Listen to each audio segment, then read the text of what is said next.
हम इंसान बहुत क्यूरियस रहते हैं अलग अलग चीज़ों के बारे में जानने को। अभी आपने इस वीडियो पे क्लिक किया है क्योंकि आपको जानना है कि आखिर कौन सा है वो 7 प्लेनेट जो सुपर अर्थ के कैटेगरी में बहुत ऊपर आता है। तो पहले तो मैं कंफर्म कर दूं कि आपने बिल्कुल सही वीडियो पे क्लिक किया है। तो शुरू करते हैं वीडियो को। NASA has discovered a super Earth that could have conditions to sustain life.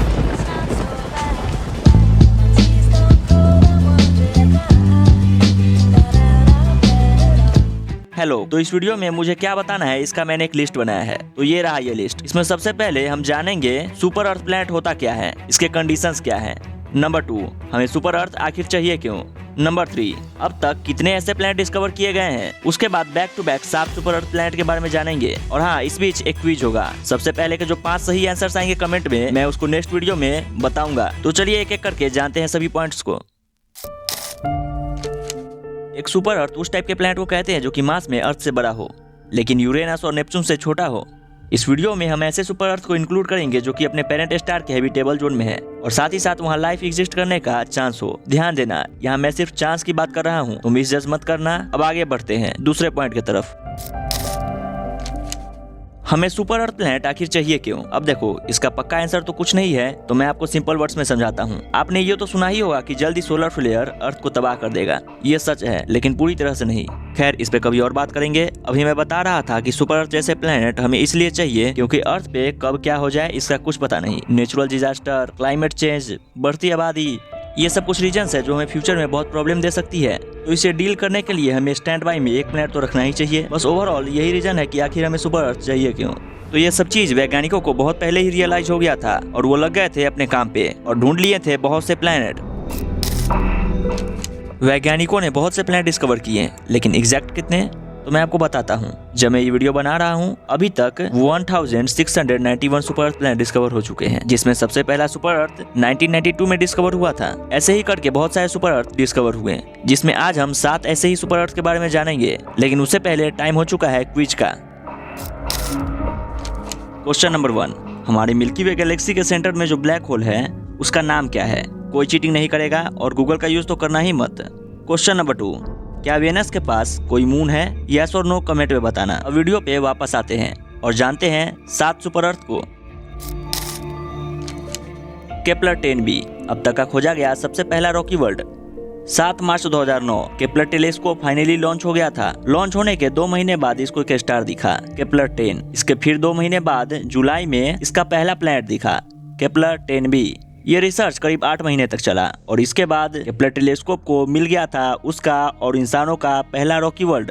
Kepler 10 जो स्टार है वो साइज में अप्रोक्सीमेटली सन के बराबर है। हालांकि मैं आपकी जानकारी के लिए बता दूं कि उस समय इससे भी पहले कोरोट 7b नाम का एक प्लैनेट को रॉकी वर्ल्ड माना जाता था, लेकिन कुछ रीजंस की वजह से ये फेल रहा। लेकिन असल में ये सब तो बस शुरुआत था, मेन खोज तो अभी होना बाकी था, क्योंकि उसके बाद वैज्ञानिकों को ऐसा ऐसा प्लैनेट मिला जो सबका होश उड़ा रहा था। इनमें से एक था GJ1214b, एक फुल्ली ओशियन वर्ल्ड। जमीन नाम का कोई चीज तो यहाँ था ही नहीं। एक्चुअली अगर आपने इंटरस्टेलर मूवी देखी है तो आप मिलर प्लैनेट के बारे में तो जानते ही होंगे, जहाँ सिर्फ पानी ही था। तो रियल यूनिवर्स में भी एग्जिस्ट करता है ये प्लैनेट। हमारी इस कहानी की शुरुआत होती है 2009 में, जब द एम अर्थ नाम का एक प्रोजेक्ट चलाया गया था, जिसमें एक ऐसे स्टार का खोज हुआ जिसका ब्राइटनेस दिन प्रतिदिन कम होते जा रहा था। ये आंकड़ा चौंकाने वाला था, करीब 1.5% हर 1.58 डेज में। खैर, अगर इसको साइड करें तो 2009 में ही और भी बहुत सारा खोज हुआ। उसमें से एक था,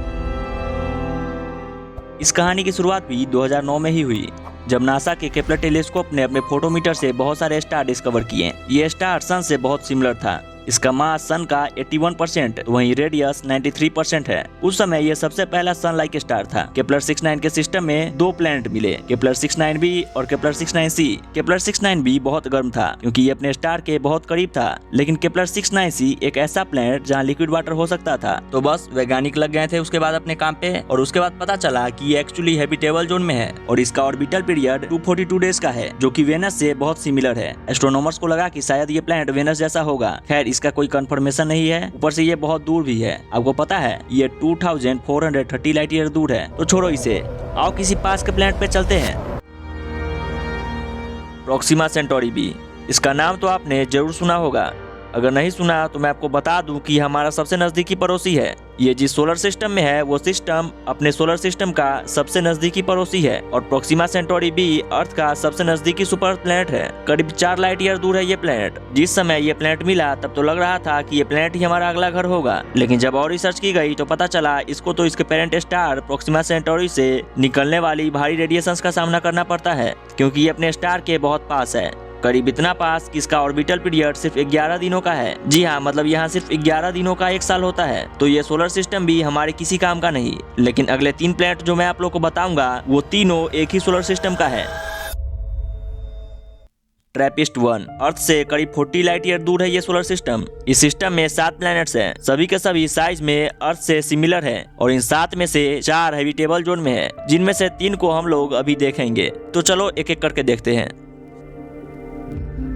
ट्रैपिस्ट-1e इस सोलर सिस्टम का दूसरा habitable planet. Habitable exoplanet catalogue के अनुसार trappist one e is among the best potentially habitable exoplanet ever discovered, क्योंकि इसका mass, radius, density, gravity, temperature और स्टेलर फ्लक्स अर्थ से बहुत सिमिलर है। इस पूरे सोलर सिस्टम में ट्रैपिस्ट-1e के पास सबसे ज्यादा चांस है कि इसके पास अर्थ की तरह एक ओशियन हो, इसीलिए इस पे रिसर्च होती ही रहती है। तो चलते हैं सेकंड हैबिटेबल एक्सोप्लैनेट पे। ट्रैपिस्ट-1f ये इस टाइप का प्लैनेट है जहाँ झील, तालाब, नदी सब हो सकता है।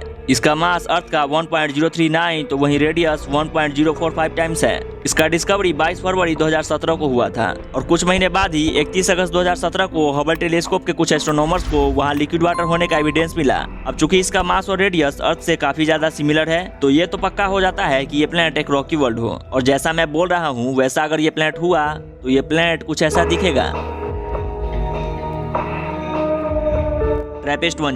ट्रैपिस्ट-1 प्लैनेटरी सिस्टम का छठा प्लैनेट, जो कि थोड़ा ठंडा होने के बावजूद हैबिटेबल जोन में है। इसका भी मास और रेडियस अर्थ से सिमिलर है। लेकिन आपको एक शॉकिंग बात बताऊं, ये प्लैनेट ट्रैपिस्ट-1g इसका ऑर्बिटल पीरियड सिर्फ 12.345 डेज का है। तो इससे आप अंदाजा लगा ही सकते हैं कि इससे पहले आने वाले प्लैनेट यानी कि ट्रैपिस्ट-1e और ट्रैपिस्ट-1f इसका ऑर्बिटल पीरियड और कम होगा। तो ये सब जान के आपके मन में एक सवाल तो आ ही रहा होगा कि ये प्लैनेट अपने स्टार के इतने पास होने के बावजूद इतना हैबिटेबल कैसे है। तो मैं आपको बता दूं कि ट्रैपिस्ट-1 इन सभी का पेरेंट स्टार एक अल्ट्रा कूल डॉर्फ स्टार है, जो कि जुपिटर से थोड़ा सा ही बड़ा है। और यही रीजन है कि ये प्लैनेटरी सिस्टम इस तरह से फॉर्म हुआ है और ये सब प्लैनेट हैबिटेबल जोन में है। तो ये था एक छोटा सा स्टार। अगर आपको सबसे बड़ा star, moon, planet, black holes in सभी चीजों के बारे में जानना है तो यहाँ क्लिक करके आप देख सकते हैं। और इसी के साथ आज की इस वीडियो को यहीं समाप्त करते हैं और मिलते हैं किसी और वीडियो में किसी और टॉपिक के साथ। तब तक के लिए गुड बाय।